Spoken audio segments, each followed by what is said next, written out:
Hey everybody, what's up? It's your girl Bondi Blue and I am back for another Black Ink Crew season 7 finale, you guys. The episode was good. Like, I enjoyed it. It was crazy as shit. Let's get into my notes. Okay, so this is how I've written it. Alex was fucked up. Donna was about that life. Season Ted her trash. But then Ted apologized online. C's only felt bad for ruining Bay's dinner. Nigga, please. They still with this C's daddy shit, which makes me hella uncomfortable. And I don't like it and I wish they would stop. Donna is hurt about Alex getting jumped and getting that big ass knot on the side of his fucking head. We're all sad about that, Donna. And we're still kind of, you know, not liking you over on this side. But at the same time, Donna, we were rooting for you, bitch. And we're glad that you tackled C's from the back so that he was not able to continue to pummel your boyfriend while his cousin pummeled him as well.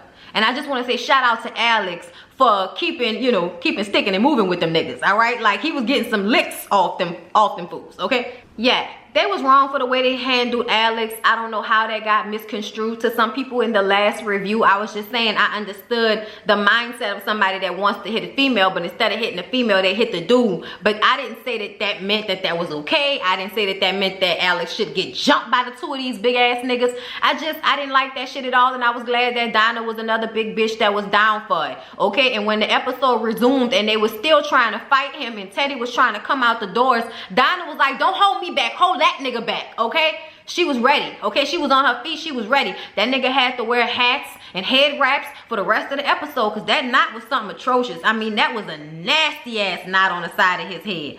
Ooh, I remember getting into a fight with a bitch and she put a knot on the side of my head. That was like the first time I had been in a fight in school for real. And I was just like, damn, I wanted to fight that bitch again. I really did. But she was gone for a while, and by the time she came back, I was over it. So I was just wondering what she looked like. Oh shit and Nikki meet up with Alex and Donna so that they can commiserate about how much of a fuckboy C's has become. And I feel like, yes, he has definitely become a fuckboy. He definitely went about that situation the wrong way. But at the same time, oh shit, you've had chance after chance after chance. And I don't know how much you thought you was gonna keep, you know, fucking over people and then coming back and fucking over people and coming back. Like, we wanna keep doing this shit with you. So I kind of feel like, nigga, please. Okay? Yes. He didn't need to call you a crackhead, but you didn't need to be one either. You know what I'm saying? So, you know, it is what it is at this point. C's and them all are playing golf on some real goofy dumb shit. We know y'all niggas don't know how to play golf. All right. And then Bay gets a call and goes rushing off to Rob, who's had a panic attack because of what's going on with his dad. Y'all know a couple of episodes ago we found out that Rob's dad had passed away from lung cancer. It was all very sad, which is why I don't understand why this is not something they could have thought of before we went through the trouble of planning this whole trip, which makes me think that y'all orchestrated all of this shit from the rooter to the tutor, and that makes me annoyed. I'm entertained, but slightly annoyed because that's unnecessary as fuck for y'all to orchestrate this much of the show. Like, come on now. Y'all went out there for absolutely nothing other than to have somewhere nice to be for y'all to fight.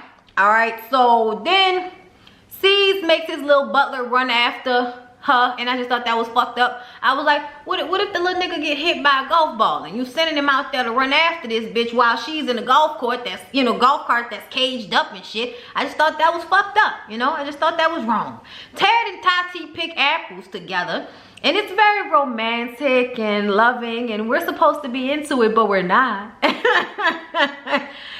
wants to be with Tati. He takes sunglasses off. I want to be with you. And she was like, oh my God, so you want to be like my man?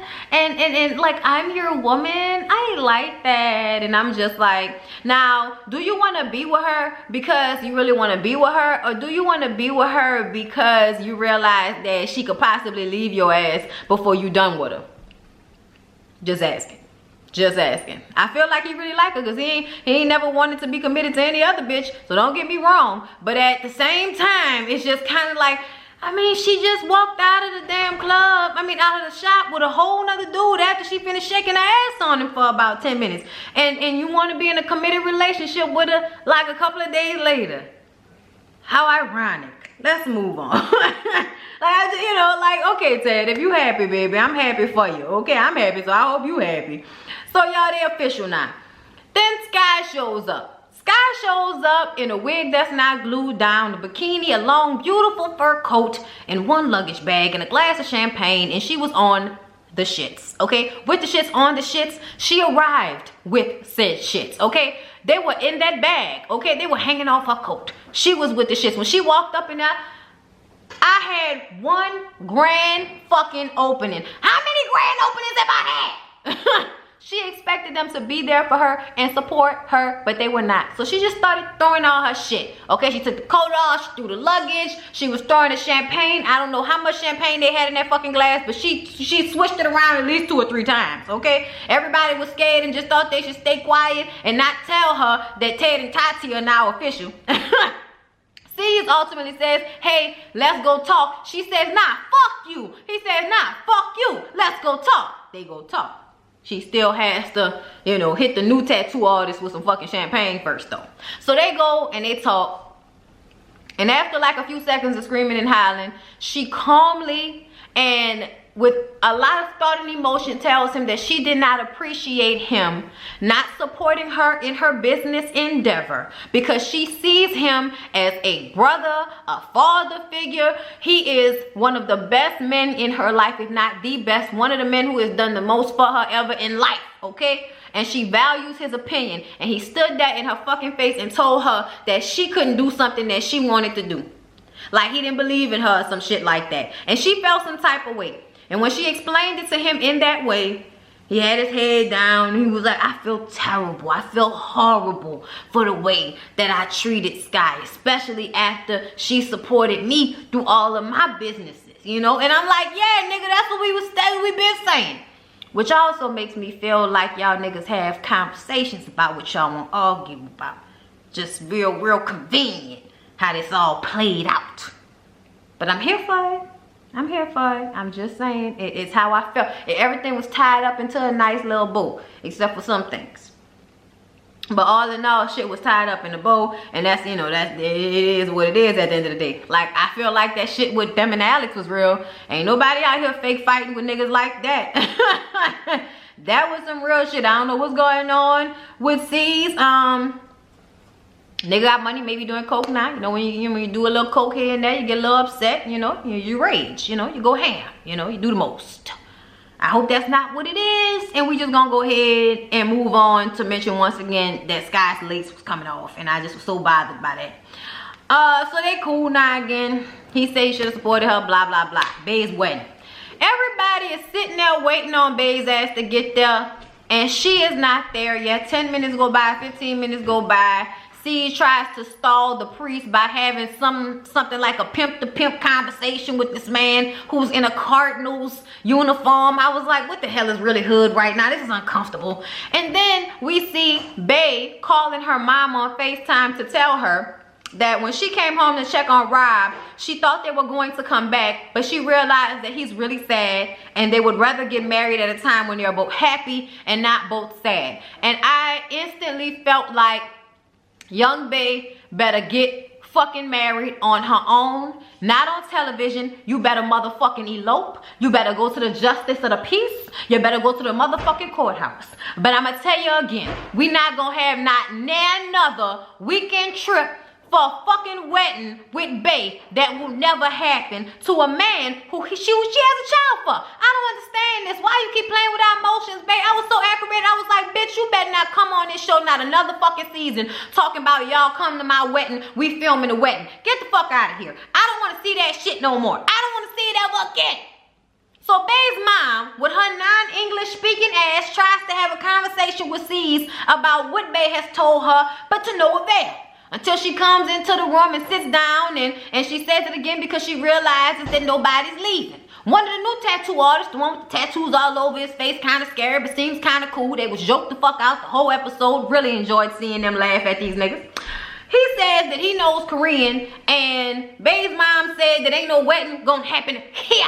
And that she wants somebody else to get married in their place as if this is a 2-for-1 deal or some shit like that. I don't understand people who don't take marriage seriously. It's a serious thing. You don't just fucking marry somebody because you like having sex with them. You don't just marry somebody on a whim because it's just the right moment to do it. We've already paid for the cameras and the priest and shit. Like, no, I didn't think that was cool at all. And while everybody's arguing and trying to get C's and Crystal or Crystal and C's or Kit and C's, whatever. Y'all know what the fuck I'm trying to say, all these C's. Okay? Trying to get C's to marry one of these females that he done had sex with up in here. And guess who decides to stand up and grab Tati's hand and take her up to the priest and say, if we gonna make it official, let's make it official. And she's like, oh my God, are we really doing this? Is this for real? Is this for real? And he's like, yeah, let's do it. And I'm just like, honestly, I was looking for Sky. I was like, Sky, please correct this situation.